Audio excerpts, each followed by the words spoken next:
Hi, so today I thought I'd do a little mid-month checkup. Then I realized it was past mid-month.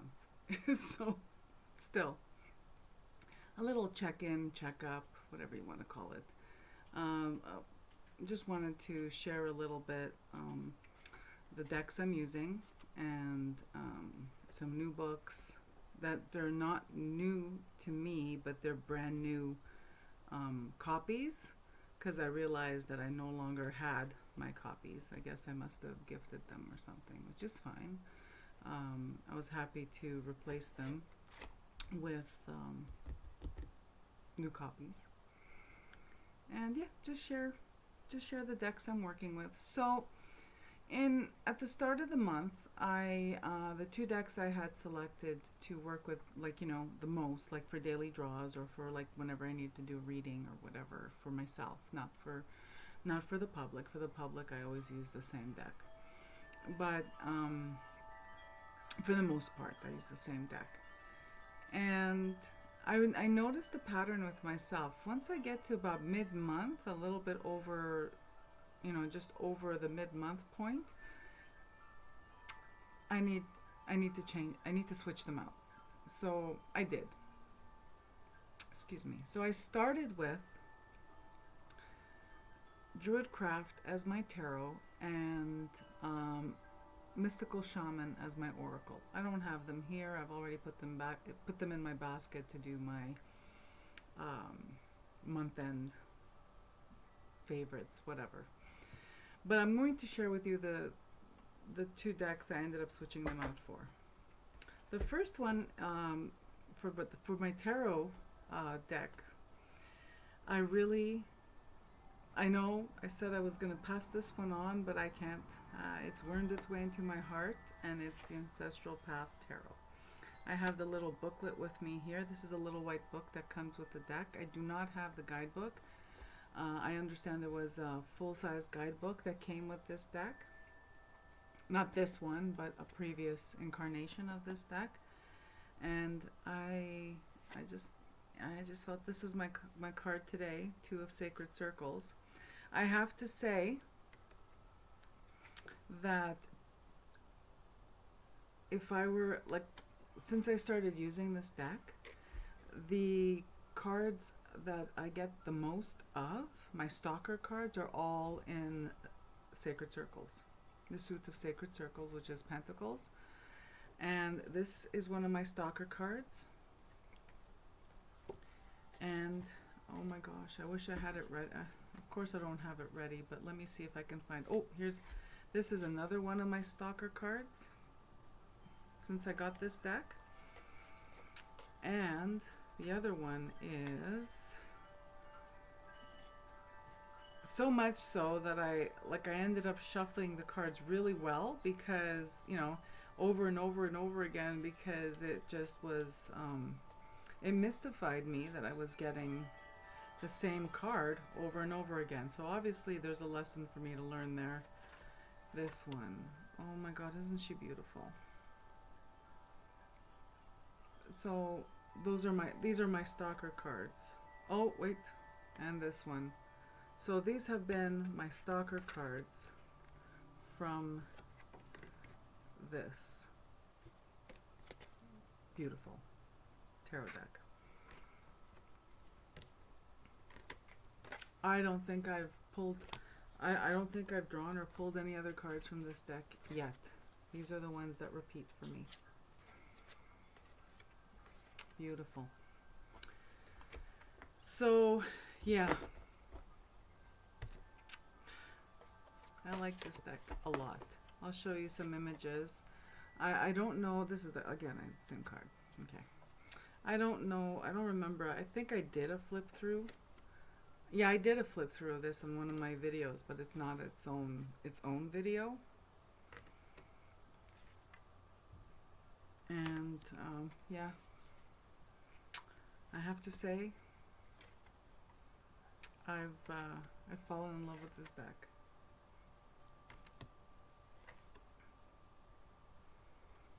So I'm going to keep a lookout for the full-size guidebook just because I'm curious.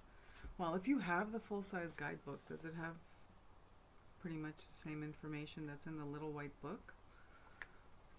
Or is there more on each of the suits of the minor arcana and then also the major arcana?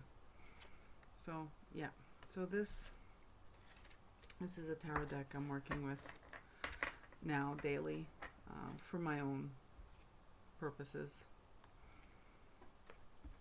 and I'm finding it beautiful,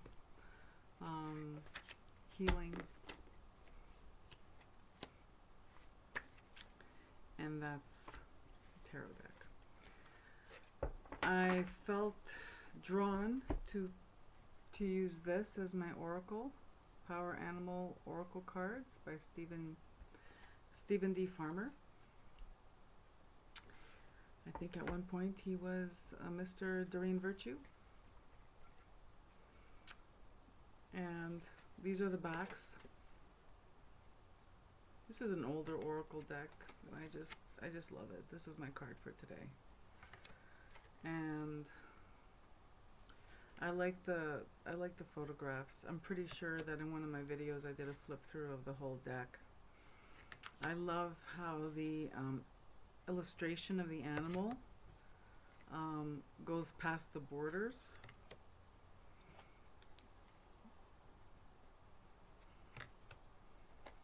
This is a very straightforward deck. Also has a very healing messages. Very supportive messages, which is I got this card late last week, and then over the weekend it kind of repeated itself, like, a stalker card, and this was quite in tune with what's been going on for me personally. So yeah, so those are the Ancestral Path Tarot and the Power Animal Oracle cards are my daily decks for the time being. Probably, I'm guessing till the end of the month, but sometimes I switch them out again the last week. So we'll see where I go from there. I did a deck mod sometime in the last week or so, and it's for a deck that I've had for a while. I actually on my channel there's a complete flip through, top down kind of camera thing of this one. It's the Animal Wisdom Tarot by Don Brunke, and it's illustrated by Ola Leola. The only mod I did to this was I edged it in this pink to match the little pink flowers. Trying to bond with it, because this is a deck that I've had for quite some time. I got it originally for inner child work, but no, I just discovered that it's not just inner child. It's just a generally very healing deck. I find animal medicine very healing. I'm just wired that way. I'm very animal medicine, animal spirit. I'm wired that way is what I'm trying. I don't even know how to say it. I just have to say that is where I find healing. That's where I find comfort.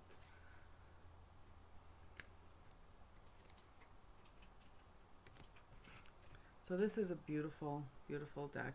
It's a tarot deck. It's illustrated like a storybook, which, just speaks to my inner child, but at the same time, I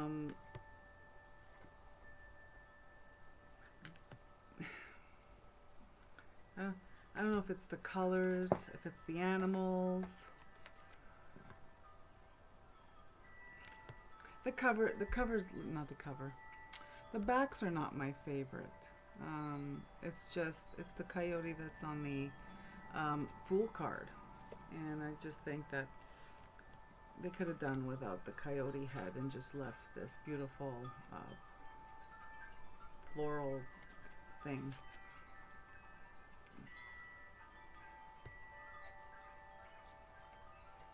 Look at this.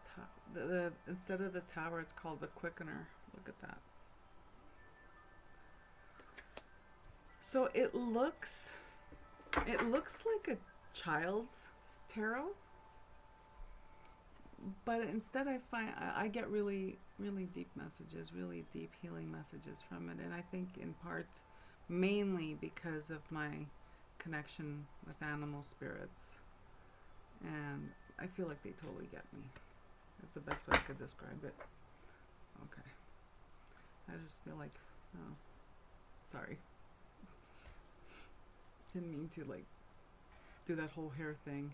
It's suddenly gotten warm here, and I don't like it. Anyway, I know there's no pleasing me. It's too cold. It's too warm. It's too muggy. It's too dry. Whatever. Anyway, so that's the animal wisdom, and I used a pink marker. I used a Crayola marker for this. This has that cardstock that's really glossy, but the edges feel really rough, like they weren't polished or something. I don't know how to describe it, but they kind of feel like hot. Like, hot is not the right word, I don't think, but they just feel that by edging them, look how much is soaked up the marker. It's like, you see it really. Yeah, you can see it well. It soaked up the marker so much that it's uneven, but I don't care. It kind of helps smooth the edges a little bit, and it kind of helped to make the edges smoother. Yeah. Oh my gosh. I know. I'm a little bit all over the place today. Okay.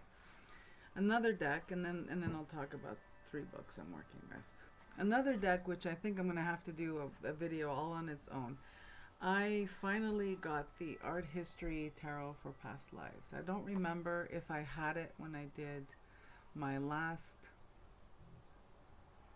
I'm not sure if I received it in April, and if I even mentioned it. But you know, pandemic.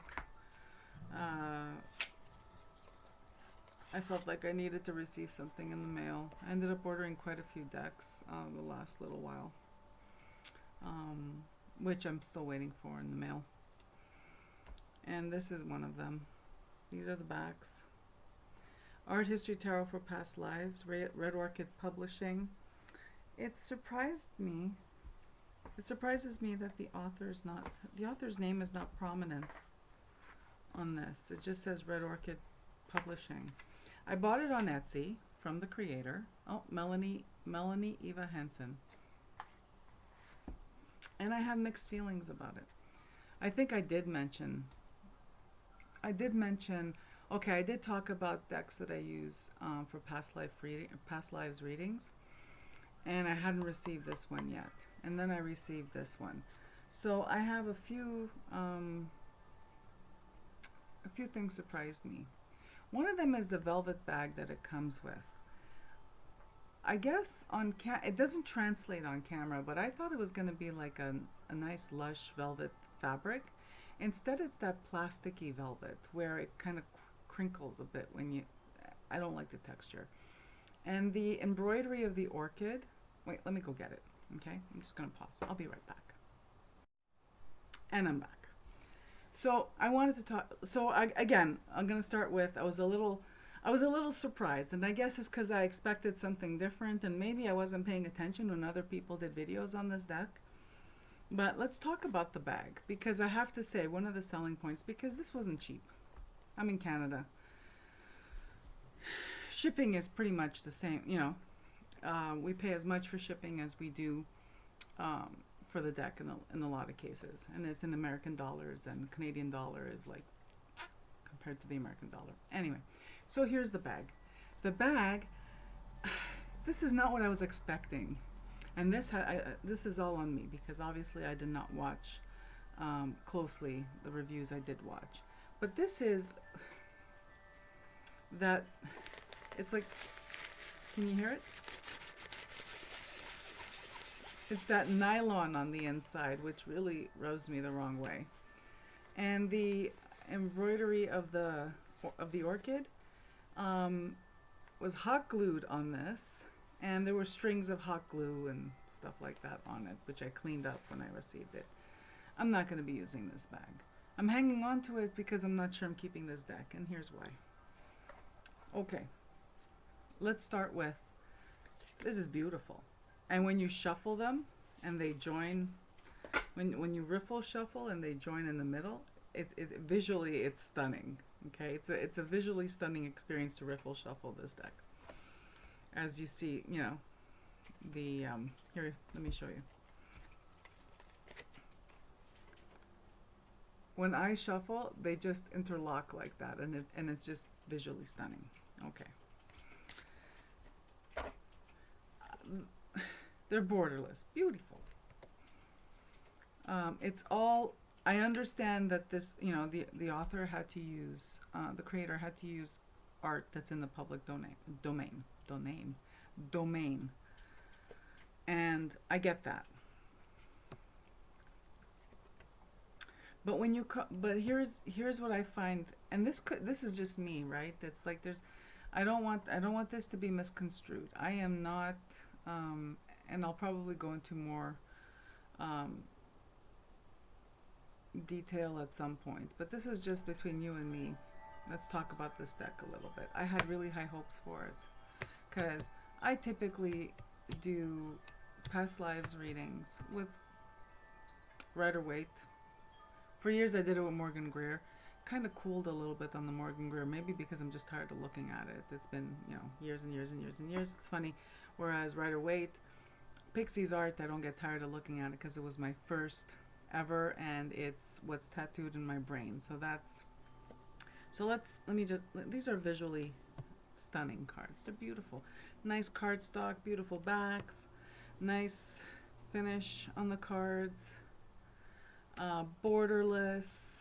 Some of the text is in black, some of it is in white, depending on how dark or light the card is. Now, I guess, again, this is on me because obviously I wasn't paying attention in the reviews that I watched. And I didn't watch that many. I just got it in my head I wanted this deck. Anyway. Because it's art history tarot for past lives, for whatever reason, I thought that the title of the card, the tarot title of the card, would be up top. And then, see here? King of Swords. So, I thought, and this is, again, all on me, I thought it would say King of Swords at the top, like a regular tarot card, because it is art history tarot, right? And then, let's say Rational Man would have been written at the bottom, right here. Because I would primarily want to be able to use this as a tarot deck, which I cannot. Because the images don't clue me into which tarot card it is. So I have to read this tiny, tiny font. You see this? This right here? Okay, the way you see it on the screen is pretty much the way I see it. And I wear bifocals, progressives, whatever they're called nowadays. So I can't really use it as a tarot deck, is what I'm trying to say. I wish I could, but I can't. I read the guidebook to see, you know, how to use it for past lives readings, but that's not how I read.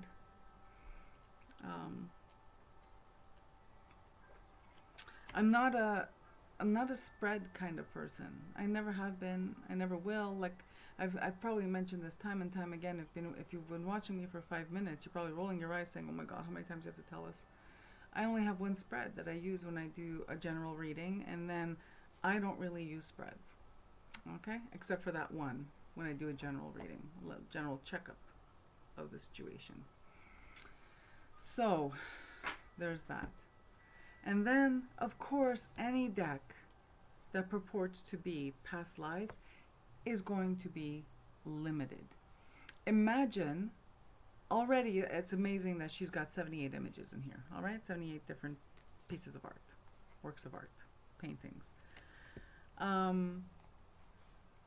But as someone who has had a past, who has had a confirmation of a past life during World War II, there is nothing here. There is not one card in here that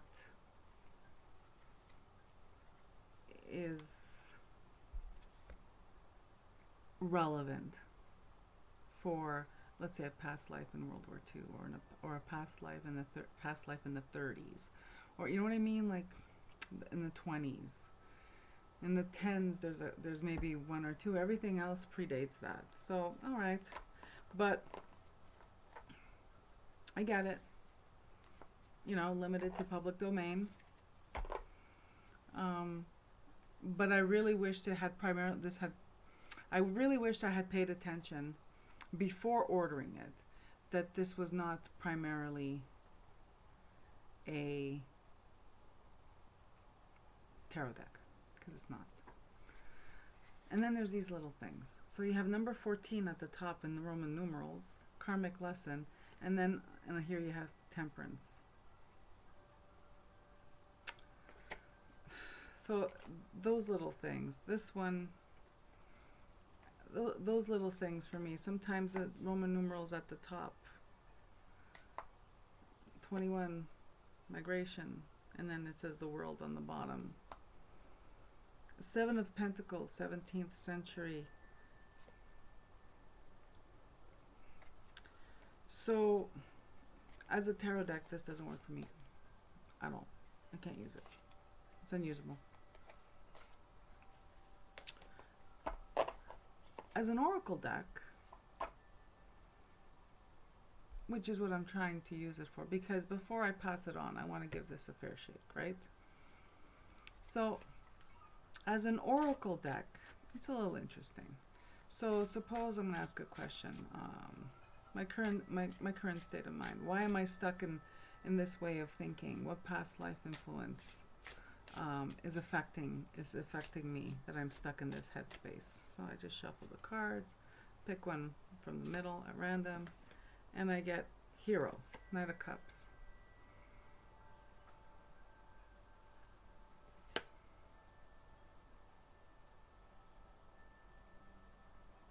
It's not working for me. Makes me sad. It really makes me sad. I thought it was going to work for me.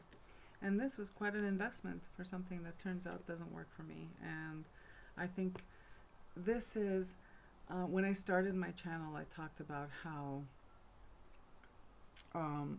I wasn't likely, I was never really drawn to independently produced tarot decks or oracles in general from the start. When I started my channel, I think I only owned two. And this is the reason. It's the reason because they're quite an investment, and when they don't work out for you, well, you're stuck with something you paid quite a bit of money for that you can't use. And because it's independently produced, it's pretty niche. Not a lot of people know about it. So this is going to be, it's going to go up for swap or for sale. If you are an art history student, or even just an art history buff, you might like this as an art deck. But I really don't like the way all this font, again, I would have put Five of Cups at the top, and it's really, Five of Cups really doesn't need the word loss, but whatever. Now I'm just being a jerk. I don't mean to be. What I'm trying to say is I'm really upset because everything about this deck should have appealed to me down to the beautiful backs, and I've not been able to work with it. I tried using it as an oracle, and just instead of paying paying no mind to the tarot correspondences, just going with the title of the card for an oracle reading, and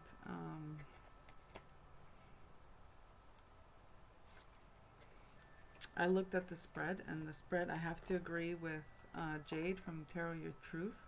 The spread, it's because random cards fall in the spread. What do you do if it's not the right type of card? And you should take a look at her review, because she actually articulates it a lot better than I do.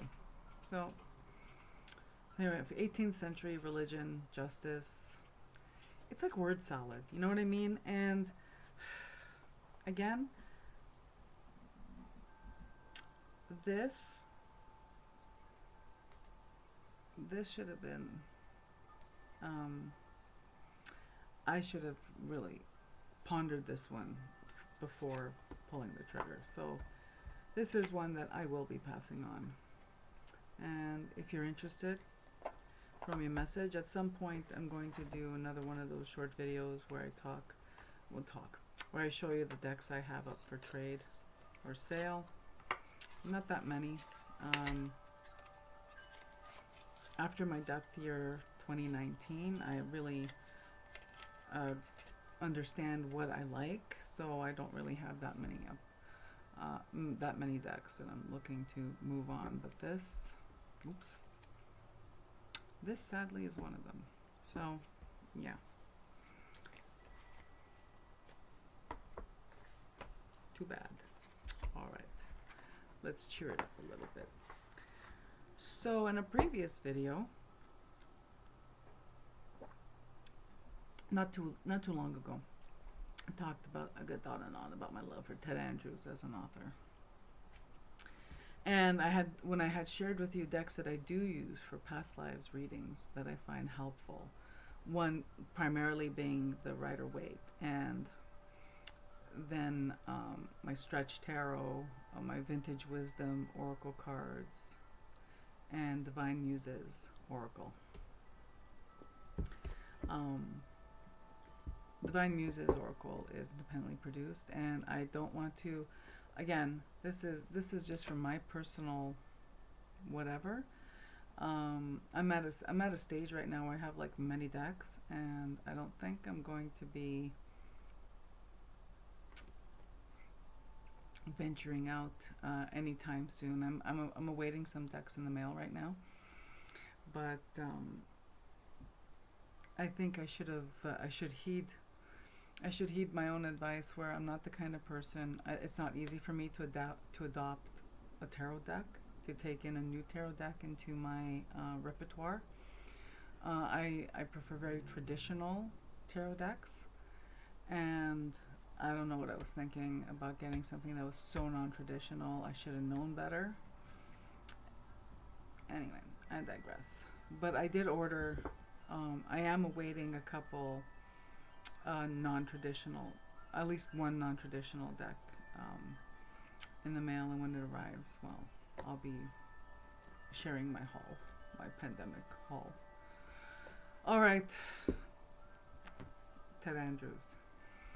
So after talking about Ted Andrews and his book, How to Uncover Your Past Lives, I scoured my shelves, perused everything, went fine-tooth comb, couldn't find it anywhere. My little handbook, little paperback handbook from the 80s. So I went on to Chapters Indigo, which is Canadian Barnes and Noble. It's pretty much very similar looking. And I got myself some new copies of Ted Andrews books that I've had over the years, and that I've, gifted or whatever, traded, blah, blah, blah, passed on. And I'm waiting for 2 more in the mail, because they're shipping from somewhere else. I don't know what the story is. Anyway, so the first one is Sacred Sounds, Magic and Healing Through Words and Music. This is much nicer printing of the books that I used to have, which were like tiny mass market paperbacks. This is trade paperback. Mass market paperback, really tiny font. This is actually quite nice in terms of visibility, being able to read it. The font is nice and black.